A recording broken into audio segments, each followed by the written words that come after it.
Hello, my name is Josh Hansen, and this is my diagram for EDL 856 Module 8. In today's assignment, we were asked to create an internal-external communication chart for our school district that demonstrates the various ways communication is regularly conducted internally and externally. For my assignment, I selected the Creately Diagrams resource. Through Creately, you are able to select a template and customize that template to fit your needs. I selected this template because I had several groupings that I wanted to list out, and underneath each of my groups I wanted a large text box so that I could describe how those groups communicated in my district. I also selected this template because I thought it looked organized and clean and would be easy for my audience to follow along.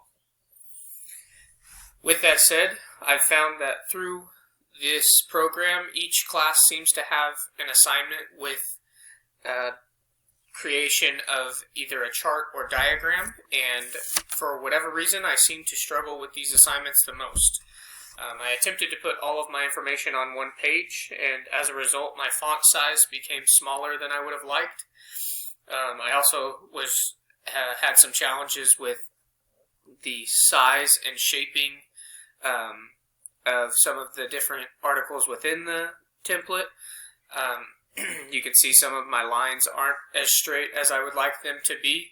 But with all of that said, I've found that with practice I've gotten better at using these programs, but if I'm to use them in my professional career, I'll need to practice and perfect them before presenting. As I put together my assignment today, I broke apart Mulvane School District into two groups, the internal communication and external communication. Under internal, I have included the superintendent, the school board, our administrators, our staff and faculty, and our students. And underneath our external communication, I have listed my parents, the community, the city officials, support groups, and news and media. And at the bottom, I have provided an evaluation and reflection of my district. Next in our assignment, we were to identify our strengths and weaknesses within our district. I believe that the strengths in my district come from our staff and faculty. I think our staff works very hard to cultivate and develop those relationships early with our parents and really strive for that two-way communication. And I think we do a tremendous job of providing multiple forms of communication for our students and for our parents. I would also identify our parents, though, as a weakness because one of our recent surveys, our parents asked for more opportunities for involvement and engagement in our district and requested for more information on the happenings within our district and within their students' learning. So as I go through my presentation, I will touch on those strengths and weaknesses again, but now I'm going to zoom in and focus more on the internal communication in my district. So within the internal, I started with our superintendent. Our superintendent provides written communication daily with the internal groups. He does a great job of reaching out to his staff and letting us know what's happening, what decisions are being made, and why. He has improved in his digital communications. With our current situation, he has been forced to get out and create screencast videos, and he's been pushing those out monthly to our community and our staff, but he definitely prefers those face-to-face connections, and he is always has open communication channels. He prefers two-way communications within all groups. Our superintendent does overlap with most of our groups, as Mulvane is a small community. He has children within our district and is a member of the community. One area that I think he could improve would be in his use of technology and social media to provide access to information in a more informal way for our community and for our parents. Next, I will talk about our school board. Our school board has monthly written communication out to staff and faculty after our board minutes are published. The monthly school board meetings are recurring. They're open to the public for discussion and for decisions. Our school board has connections with several groups as well. A lot of our board members are parents of our students within our district and community leaders, business owners. A lot of our information that comes from the school board is more one-way communication that is used just to inform the district and the community about what's happening and what is happening throughout our district. Next is our administration. Administration has daily communication with our students, staff, parents, and superintendent. They use the digital platform to reach the community primarily through apps like Classroom Dojo. We also use Skyward and social media pages. They also reach out orally and written to students, staff, and parents. A lot of this communication outside of the school district is more one-way, but our administrators do strive to have that open two-way communication as well. Our administrators have weekly late start meetings with staff and faculty where we're able to be provided with new trainings and professional development, as well as just an opportunity for us to plan and work with our staff and departments. My administrator also schedules 10-minute meetings with her staff so that we can have an informal opportunity to meet with her and discuss whatever we want. And I also listed our formal evaluations. One area that I think our district could improve is to have more consistency in our communication with our building leaders. Next, in internal communication, I included our staff and faculty. Again, this is one of our strengths, I believe. We do a great job of developing that two-way communication between students, parents, and our administrators.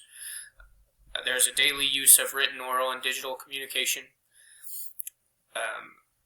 With the size of our community, the school district does employ a large number of our community members, so there is a large overlap with parents and community members. Conferences, open house, site council, event nights are opportunities that we provide for families to come connect with the school district, and we also communicate to external groups through our newsletters, online surveys, and our monthly newsletters. Next, I included our students, and I think our students are our biggest connection to our external groups. They're in the classrooms and in the buildings every day, and then they relay what's happening to their parents and to the community. So I think that our students are one of the biggest parts of our district, and how we are pushing out information can be geared a lot through what our students are receiving at the schools. So our students are receiving that two-way communications with teachers, administration, and other staff through daily oral, written, and digital communication. Our digital communication includes Google Classroom, classroom apps like Classroom Dojo, and social media.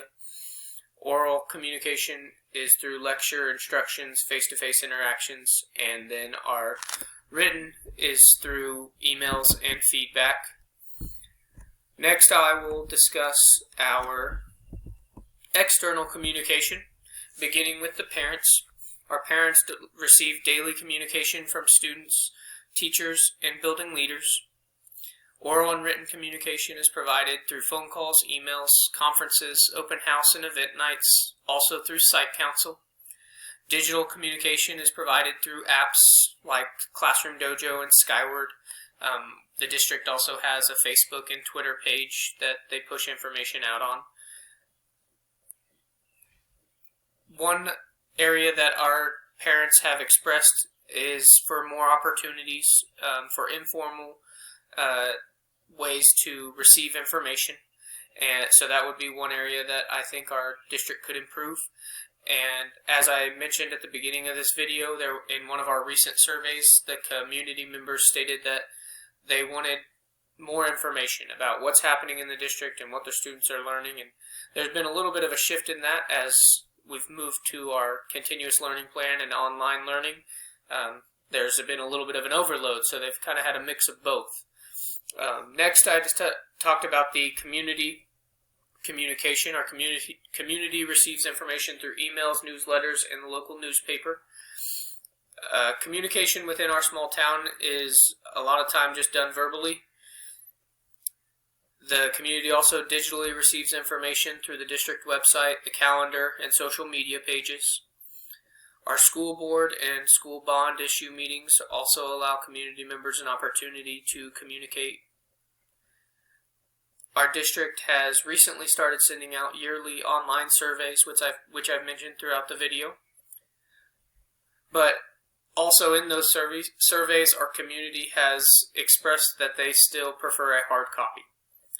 Our city officials is the next communication channel that I included. Our Chamber of Commerce uses meetings, the website, calendar, and email to communicate.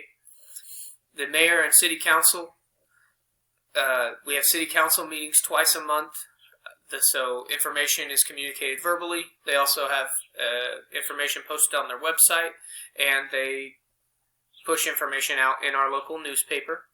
Our superintendent attends all of the chamber and council meetings.